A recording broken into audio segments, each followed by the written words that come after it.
हुमायूं अख्तर साहब से पूछते हैं। हुमायूं साहब, हफीज़ शेख साहब एक डिज़ास्टर फाइनेंस मिनिस्टर थे। 3 साल पाकिस्तान पीपल्स पार्टी के साथ जो इन्होंने गुजारे थे, उनकी इन डिसीजन की खासियत जो थी इतनी ज़्यादा थी कि वो कोई सख्त फ़ैसला लेने की पोजीशन में थे ही नहीं। मुझे याद पड़ता है कि जब डार साहब ने और तरीन साहब ने भी शायद साथ छोड़ दिया, नहीं पहले डार साहब ने साथ छोड़ा था, तो उस वक्त जो डिफ़िकल्ट इकनॉमिक एडजस्टमेंट रिक्वायर्ड थी तो वो चंद दिनों के लिए नवीद कमर साहब के कंधों पे डाली गई थी कि ये करेंगे। 3 साल लॉन्गेस्ट पीरियड जो फाइनेंस मिनिस्टर के तौर पर हफीज़ शेख को मिला, एक सिंगल रिफॉर्म मैयर नहीं था जिसको वो ले सके थे। सिंगल रिफॉर्म मैयर नहीं था। 8.5% पर डेफिसिट छोड़ के गए थे। सर्कुलर डेट की बुनियाद 525 की रख के गए थे।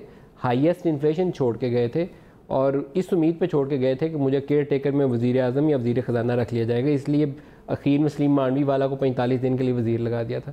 तो आपकी पार्टी ने क्या सोचा था जब ये चेंज हो रही थी? कोई थॉट प्रोसेस था कि क्या क्या खूबियाँ होंगी नए फाइनेंस मिनिस्टर के अंदर? असद उमर तो नाकाम हो गया, 8 महीने 2 महीने फ़ैसला नहीं किया उसने। ये गुड डिसीजन मेकर है, ये आएगा तो सही फैसले करेगा। कैसे सोचा आपने?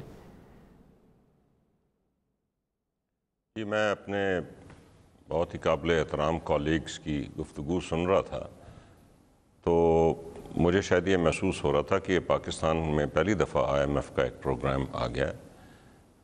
IMF तो लेंडर ऑफ लास्ट रिजॉर्ट होती है, वो इकोनॉमिक पॉलिसी तो नहीं लाती मुल्क के लिए।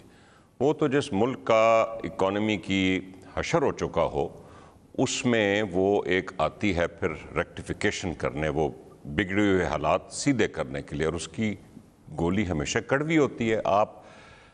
हमारे मुल्क का मसला ये है जी कि हमारे मुल्क में मैंने जो रिसेंट हिस्ट्री में देखा है, या IMF का प्रोग्राम चल रहा होता है और उसके बाद अगले इलेक्शनों की तैयारी में जो फाइनेंस मिनिस्टर और प्राइम मिनिस्टर्स हैं वो खुली छुट्टी दे रहे होते हैं और उन्होंने कर्जे इतने बढ़ा दिए होते हैं और करंट अकाउंट डेफिसिट इतना बढ़ गया होता है कि अगली हुकूमत फिर दौड़ी जाती है जी। आप नदीम मलिक 1999 में देख लें, दौड़ा गया शौकत अजीज़। 2008 में इसहाक डार शुरू में चंद हफ्तों के लिए वज़ीर ख़जाना बने, दौड़े गए। 2013 में दौड़े गए।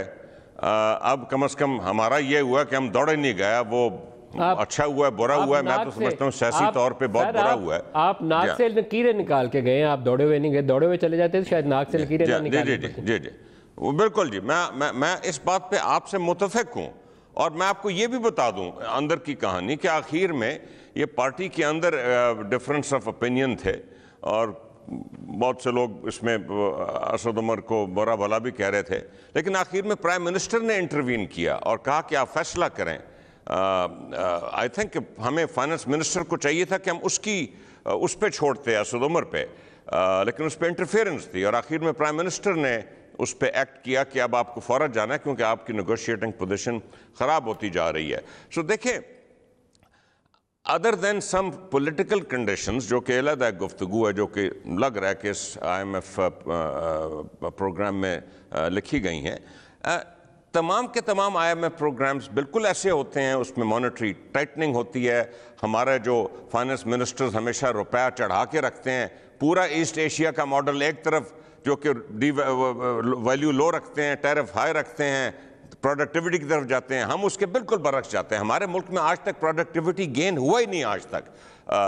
नदीम मलिक, कॉटन हम अपनी कंजम्पशन से कम पैदा कर रहे हैं, तो कॉटन की भी आपकी कंपैरेटिव एडवांटेज खत्म हो गई है। पूरा टेक्सटाइल सेक्टर जो है, it has zero comparative advantage, productivity आपकी वैसी कम है।